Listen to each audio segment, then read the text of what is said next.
Blink, blink, blink. You know, the Arduino holds a special place in my heart. You see, I love to teach people how to do what I do, and what I do is I program programmable logic controllers, which are microcontrollers that are industrial and robust enough to withstand, say, H2S gassage. If you don't know what that is, it's a highly corrosive gas. And it goes in places where, frankly, people don't want to be, and it does jobs people don't want to be doing. But there's a downside to a PLC, and that is it's extremely expensive to learn how to program them. If I wanted to source parts off eBay, I would still have to buy the programming software to interface with the PLC. So at the end of the day, almost no matter what PLC I choose to program off of, I'm looking at around a $1,500 investment. Now there are certainly less expensive PLCs, but frankly, the programming environment for those is so radically different that it's almost counterproductive to use those PLCs. And that's why I do love the Arduino so much, because I can, for $30, if I buy straight off Arduino, get a device that I can use much like a PLC. And even in PLCs, from time to time, you'll get a PLC that uses structured text, a C-like language, although it's really a basic version of language. Now, I do like this Hello World sketch. I think it does everything that a Hello World sketch should do. Now, for those who aren't familiar with Hello World, Hello World is the first program that just about everyone writes as soon as they pick up a programming language. For BASIC, this was your line 10, print Hello World, and line 20, go to 10. And then your whole screen would fill up with Hello World and you'd be stuck there forever. Of course, that's how it used to work. Since then, they've included logic to check for infinite loops, and you can't make those fun programs anymore. But it used to exist. And in C, this would be your stdio header, then a int main, printf hello world, return 0. Congratulations, you've just written hello world in C. For Arduino, it is the blink sketch. This introduces you to how you're going to be using the Arduino, and it does a fine job, except for what I would call two flaws. First of all, they should have had a serial.begin 9600, let's say, here in the setup method, and then each time I turn the LED on, I'd do a serial.println turning LED on, and whenever I was turning the LED off, I'd say serial.println turning LED off. But you know, that's me nitpicking. It's just by doing that, I would introduce everyone to how to debug using serial. I'd introduce everyone how to monitor a program using serial. I would also be including the stuff that's already here, such as introducing people to what pin mode does, whether I'm setting a pin to input or output. And I'd also be showing how when a pin was set to output, I could either set that output as a high or a 5-volt signal, or a low, which would be my ground path. But unfortunately, that's not what they did. That's neither here nor there. The other thing I would change, the second thing I would change, is that they have created this LED built-in variable, and I think that needlessly obfuscates what's actually going on. You see, used to, before 2016, instead of LED built-in, they just used the number 13. And in fact, if you look up in the header files what LED built-in is, it's just a static const integer of 13. So not very helpful. I've actually hidden away what's going on. Now, if I left that as 13 here, I'd be able to look at my Arduino and go, oh, each of the digital pins goes up to 0 to 13. I can use 13 to control one of the digital pins. But instead, I've hidden things and it made things harder. So that's my two qualms with this Hello World sketch. But beyond that, it is a wonderful sketch, and it introduces one of 4 ways to control the LED on the Arduino. And I want to talk to you about those 4 ways today. Now, the first way of controlling an LED is admittedly a very limited way of controlling an LED, and that is simply to use the onboard LED and turn it on and off using pin number 13, which is what pin the LED is connected to. And you may say that this isn't a valid way of controlling an LED, but I think it's a very important way, because they have enabled a brand new programmer, a brand new user of the Arduino device to have a actual physical way of turning an LED on or off without having to purchase anything except the Arduino itself. Something I consider very important, because the whole purpose of an Arduino should be to teach people how to program and interface the real world with digital software without having to break the bank. The second way of controlling LEDs with the Arduino is basically the exact same as the first. It's just instead of using the onboard LED, I'm now using something like a breadboard and creating a circuit off-board of the Arduino. So I would do something like, there's my Arduino, add in a breadboard, and now I'm just going to take the anode, or the positive side of an LED, and connect it up to, it can be pin 13, it doesn't actually matter, any of the digital inputs or output pins, or technically even the analog pins. But just to keep things simple, let's say pin 13 of the Arduino. And then I put in a resistor to make sure I don't fry my LED by turning it on and off, and I connect the ground side of the LED, otherwise known as the cathode, up to my ground pin. Well, congratulations, I have just for a few pennies created a circuit, and this is a very rewarding experience for any first-time programmer.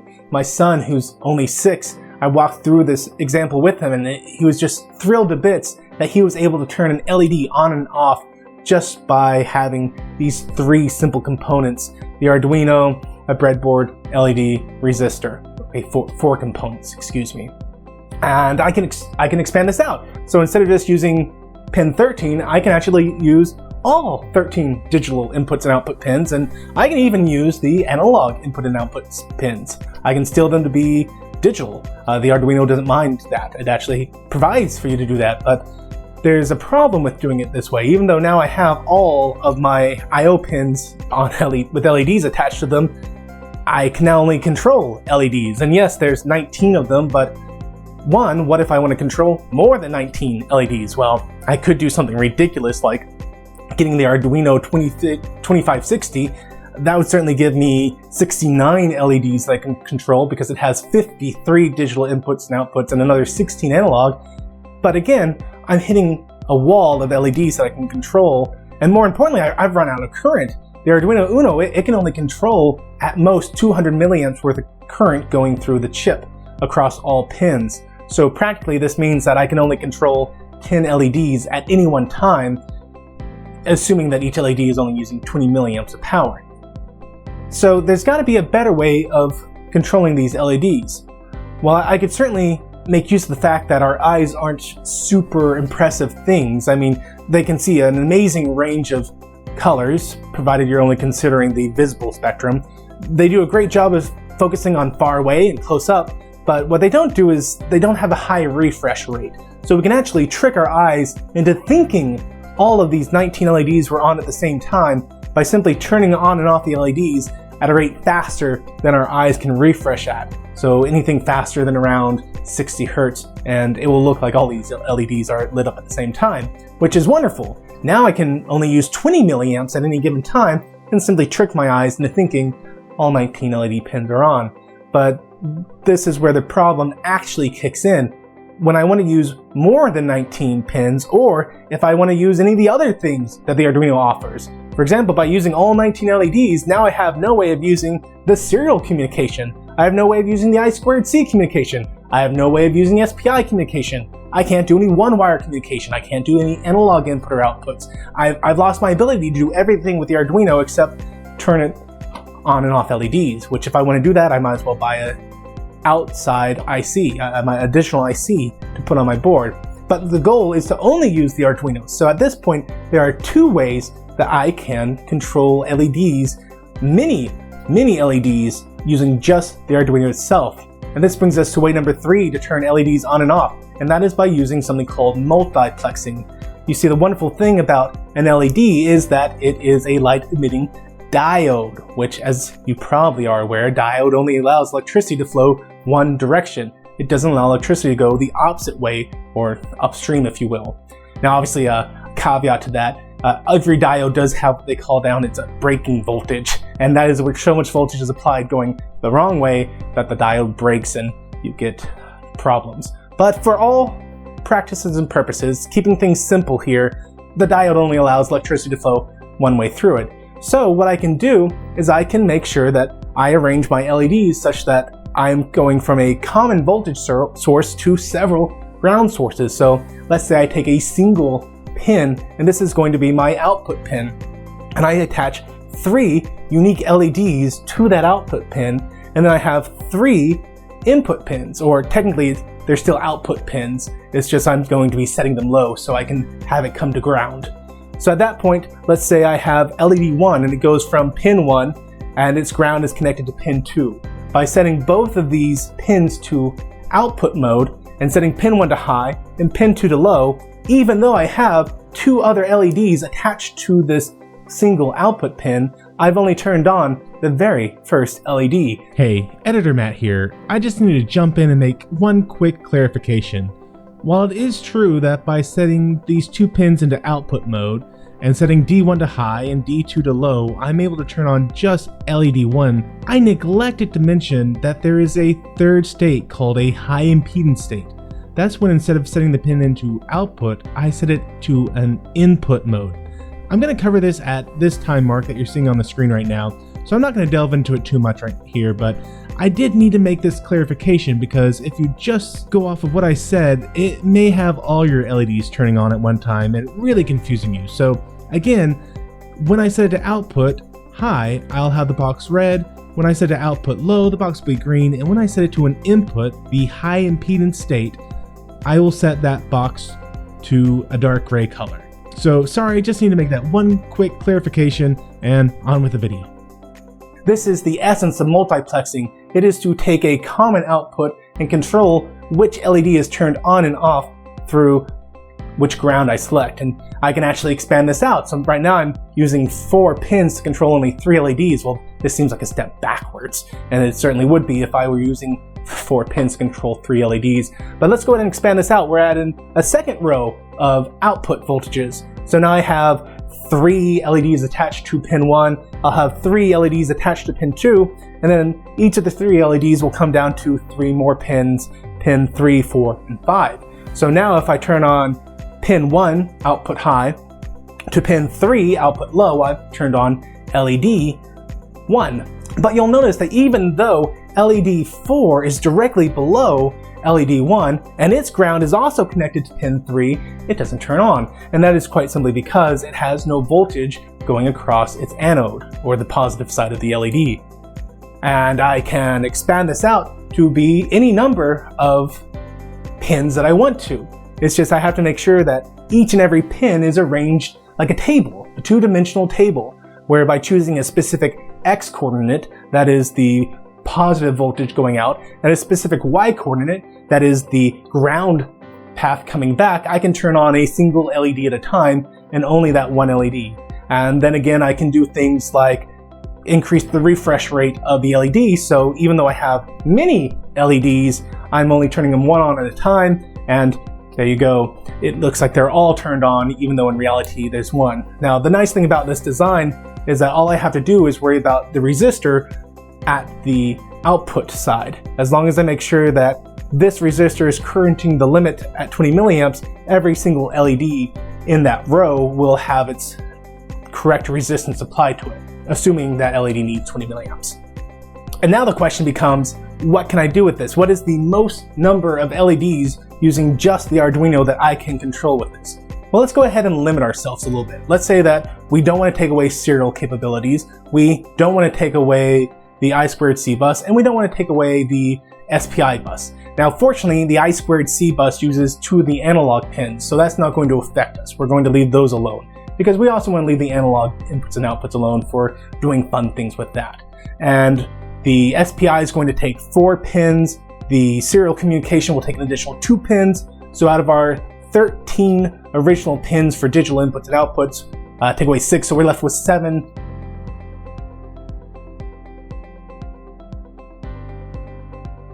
digital inputs and outputs to use for our multiplexing. Well, how can we figure out how many pins or how many LEDs we can control with these 7 pins? It's actually extremely easy. You just use this formula.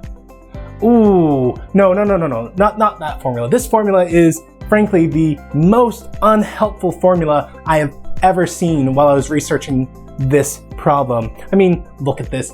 N, where N equals the number of pins you have, divided by 2 times N minus N over 2. That's a stupid formula. I'm sorry, it blows my mind that someone thought this was a legitimate good way to present this information. Why am I so upset about it? Well, you can try pausing the video and find out yourself, or I'll just tell you right now. The reason I'm so upset about this is in minus n over 2 is simply n over 2. This is a ridiculous way of writing n over 2. And if I were to consider the fact that I now have n over 2 times n over 2, well, I could have just said, to figure out the maximum number of LEDs, I take n, the number of pins I'm going to be using, divide by 2, and then take the square of that ending formula. Now, as you can see, this means that if you really want to maximize the number of LEDs you can control with the pins you have, you need to be using an even number. Because if I have an odd number, well, 7 divided by 2 is going to be 3.5, and then 3.5 squared is this value, whatever that is. Of course, I can't have that value, so now I have to say that you're going to floor n divided by 2 square of. So that's not a very easy way of doing it either. But if I were to say I have 8 pins, well, because I have an even number now, 8 divided by 2 is 4, 4 squared is 16. Well, there we go, that was very easy math. So an even better way of writing this is simply that you take the number of output pins you're going to use, that's the number of pins that will generate 5 volts, and multiply that by the number of pins that you are going to dedicate to being ground pins. So that is the third way of controlling LEDs using nothing except the Arduino itself. As you can see, it's extremely easy to set up. All you do is create an XY coordinate table where X is going to be the 5 volts applied out, and Y will be a pin in which ground can come back in, and by choosing a specific XY coordinate, I can turn on a specific LED, and just that specific LED, provided I don't turn on 2 voltages or 2 ground pins at any given time. And then I might be getting 4 more LEDs turned on at once. And that's certainly all well and fine, but it's not really making most of the unique characteristics of both the Arduino and the LED. You see, the Arduino is what's considered to be a tri-state logic device. That is, I can set a pin mode to output and have it either outputting a high or 5 volt signal, or a low or ground path in, or I can set it as an input pin. And whenever I set it as an input pin, the Arduino is going to have built-in resistance for every single pin set to input of around 20,000 ohms. Now this does vary based on which Arduino you're using. Some of them might be 80,000 or even 200,000, I believe I read at one point. But regardless, it is at least 20,000 ohms, and what this will do is it creates a path to ground, certainly, but it is such a high resistance value that it's not going to let any LED light up. And this brings up the fourth way, which is Charlieplexing. Now, Charlieplexing is something I truly love. You see, with multiplexing, I have my X, I have my Y, electricity flows one way, and that's it. But with Charlieplexing, I take that exact same XY coordinate table, and to each pair, I add an LED in reverse. So instead of it just being, I have pin 1, let's say, set high, so electricity comes out, it goes through my resistor, it goes through the anode of my LED, comes down my cathode, and to pin 2 ground. Okay, there we go. But what if I were to switch those around such that now pin 2 is providing my 5 volts out, and it comes up through my anode, it goes through my cathode of the LED, comes through resistor, and now it comes through pin 1 ground. Well, just by using that one simple way, I can control 2 LEDs with a single path. But it's even better than that, because now every single possible pin has 2 paths that I'm taking through it. So if I want to consider how many LEDs I can create using Charlieplexing, I use the formula where I take the total number of pins, or N, times N minus 1. And so with 7 pins, I could control 7 times 7 minus 1, or 6, or 42 unique LEDs using only 7 pins. Now, unfortunately, there is a very large downside to Charlieplexing. First of all, instead of just needing a single resistor per voltage output line, I actually need... Hey, Editor Matt here again. I'm just going to talk over myself for a minute. I decided I didn't really like the way I explained it the first time. The reason you need extra resistors when Charlieplexing is because with Charlieplexing I can use any combination of pins, and so in order to guarantee that I always have the correct resistance, I need to have that resistance divided equally across any 2 possible pins. So if I need a 100 ohm resistor to control a specific LED, what I would need to do is put a 50 ohm resistor on each pin that I'm using. That way I limit the total amount of current to 100 ohms, regardless of which direction I'm going in and which pin pair I'm using at any specific point. The other problem that you're going to face is that this is a much more complicated way of doing things with so many different paths for the electricity to take. If you're not using LEDs that have the same forward voltage drop, the same amount of resistance required to light it up at the same brightness, what you're going to find very quickly is that you're going to have LEDs lighting up when they frankly shouldn't be. So to avoid LEDs lighting up when I don't want them to be lighting up, what I do is I group similar LEDs together. And by similar, I don't mean color. I don't care if my reds are with my greens or with my blues or with my yellows. What I do care about is, do they have the same forward voltage drop, and do they need the same resistance value needed to light up? As long as I have those LEDs grouped together, then it doesn't matter if I do any mixing and matching, because they are still going to follow the path of least resistance, and I'll only have one LED turning on at any given time. And so here you can see a circuit that I've worked out real quick. That was a lie.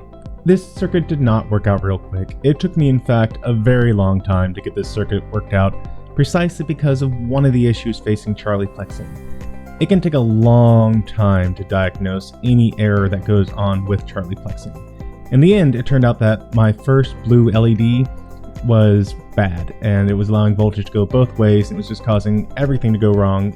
And I had to tear everything down several times to figure out that it was this one LED that had caused everything to go wrong. So that is a bad thing with Charlieplexing. Troubleshooting can take you a long time. Just to control 20 LEDs, and yeah, it's extremely complicated. And as you can see, I had to do a lot of jumping around to make sure that my breadboard could actually control all of these different LEDs. But then I throw in a simple bit of logic into my code, and I'm able to control each one of these LEDs individually, or again, I can make use of the fact that the human eye is quite lazy on the refresh rate and make it look like they're all turned on at once. Well, I hope that you've enjoyed this video in 4 different ways you can control LEDs using nothing except the Arduino itself. And until the next time, yeah, Editor Matt here one last time. I think I've earned the right to do the outro for this video after having fixed all of your mistakes. Thank you very much.